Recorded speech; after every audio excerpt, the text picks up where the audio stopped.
के बन गए।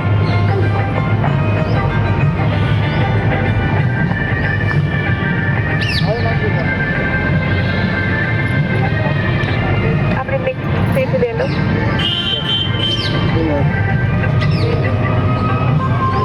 ओम शांति, ओम शांति। अभी हमने योगा किया और अमूल्य समय निकाला, उसके लिए तहे दिल से सभी का बहुत बहुत थैंक्स, बहुत बहुत थैंक्स। तो प्रागण भी बहुत अच्छा है, तो 4 शब्द मैं स्थान के लिए भी बोलूँगी, उसके बाद टाइम बहुत कम लूँगी।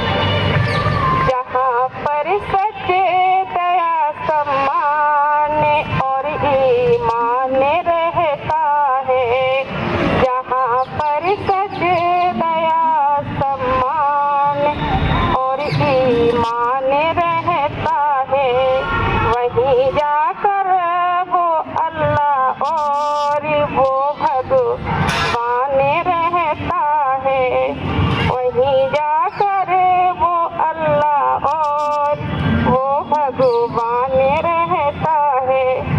कि तूने ही निकाला है किसी के पाँव का कांटा, तो ये सच है तेरे दिल में कोई भक्त इंसान रहता है, तो ये सच है तेरे दिल में कोई इंसान रहता है। बहुत बहुत थैंक्स। ये प्रागट बहुत अच्छा है, इतनी शांति है और इसमें बार बार हम आदरणीय भ्राता जी से अनुरोध करेंगे, बार बार इसमें प्रोग्राम भगवान के होते रहे।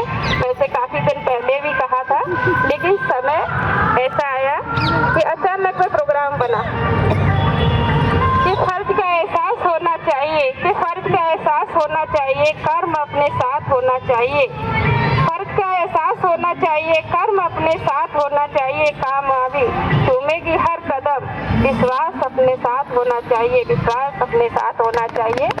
ऐसे विश्वास के धनी, ऐसे विश्वास के धनी आदरणीय डॉक्टर साहब जी हमारे बीच में है, ओम शांति, जिन्होंने विश्वास के दम पर, विश्वास के बल पर अपना समाज में उचित स्थान प्राप्त किया है।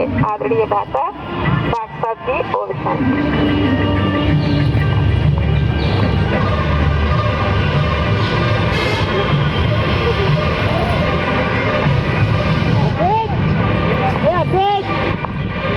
ओम शांति। वीडियो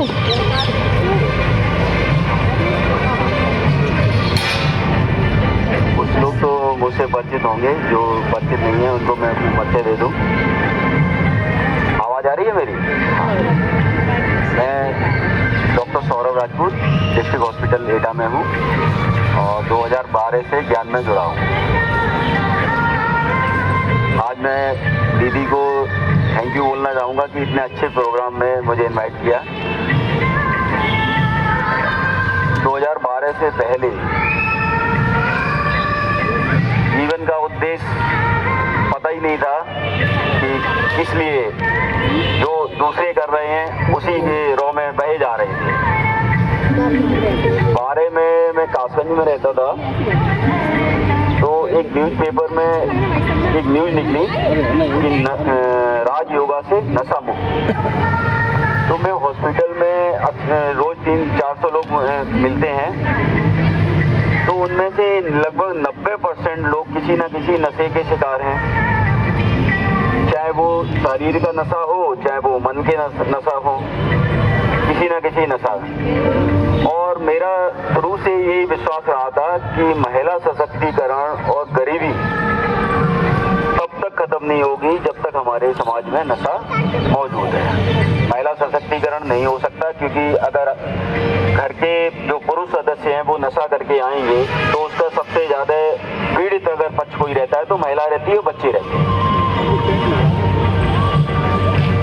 तो हालांकि मैं तो कोई नशा नहीं करता था, लेकिन उन लोगों की मैं दूसरों को सिखाने के लिए, क्योंकि ये फ्री ऑफ कॉस्ट है, तो चलो सीख जाते हैं, क्या जाता है इतना।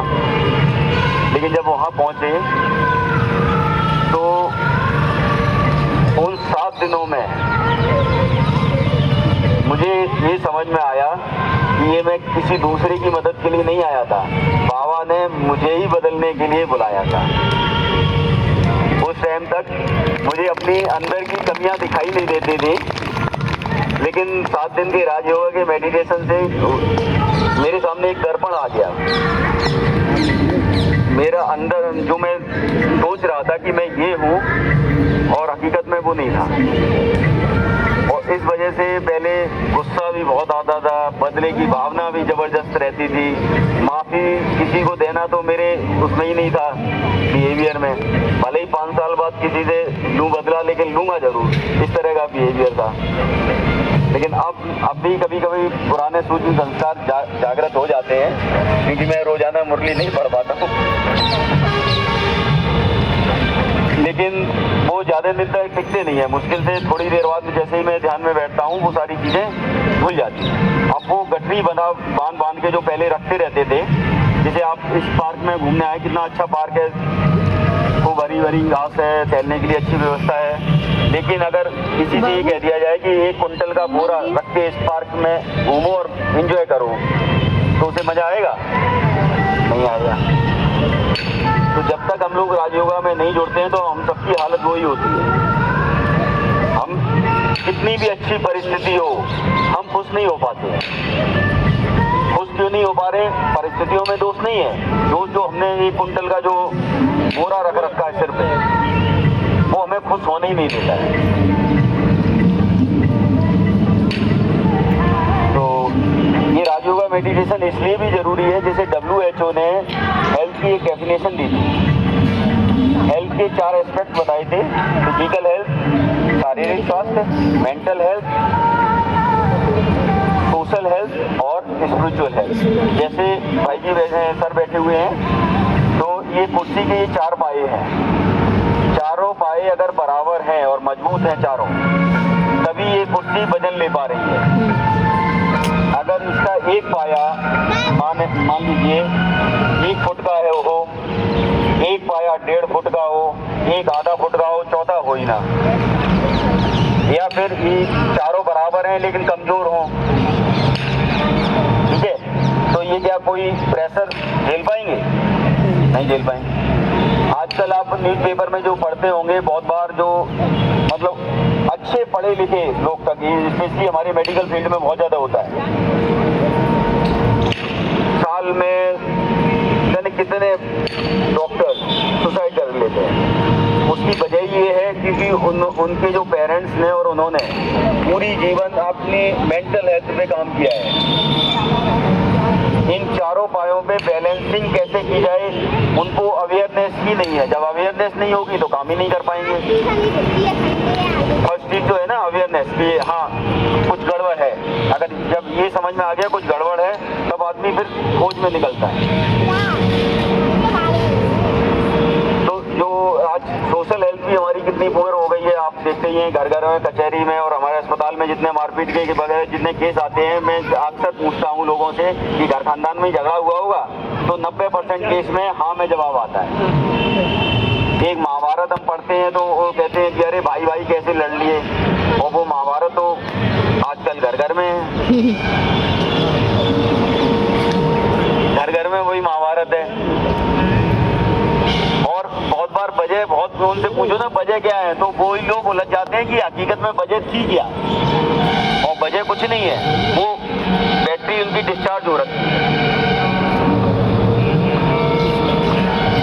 तो घर में अगर इन सारी चीज़ों से, ये कलयुगी जो विकार हैं, इनसे अगर बचना है, तो जब बच्चा छोटा हो, हम लोग एक भूल और कर जाते हैं कि अरे ये छोटा बालक है, ये क्या जाने, लेकिन ज्ञान में आने से पता लगता है कि वो बालक नहीं है।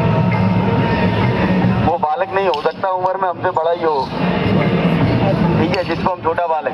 हम लोग अगर कोई दूसरी भाषा सीखना चाहें तो बड़ा मुश्किल होती है, लेकिन एक छोटा बच्चा होता है, वो जैसे कोई सिंधी परिवार हो, सिंधी परिवार में बच्चा जन्मे तो यहीं रह रहा होगा, वो सिंधी बोलना सीख जाएगा। कोई अच्छे जहाँ इंग्लिश बोली जाती हो वहाँ रहेगा, वो इंग्लिश बोलना सीख जाता। उसे कोई कोचिंग की जरूरत नहीं होती, कोई ग्रामर पढ़ने की जरूरत नहीं होती, वो सब सीख जाता है।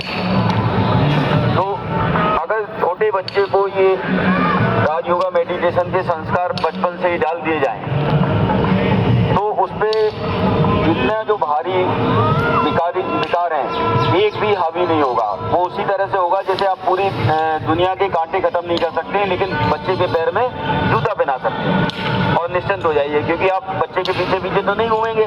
स्कूल में वो किसके साथ बैठ रहा है, बाहर हॉस्टल में पढ़ने जा रहा है तब किसके साथ। तो अक्सर क्योंकि मैंने 8-10 साल हॉस्टल में बिताए हैं, तो मुझे लगता है कि बचपन में जब बच्चा 12th से पहले उसको मेडिटेशन कोर्स जरूर करवा दिया जाए, जिससे कि वो सही और गलत में अंतर करना सीख सके। टाइम ज़्यादा हो गया है तो मैं आप लोगों का समय ज़्यादा नहीं लूँगा। धन्यवाद, नमस्कार, ओम शांति।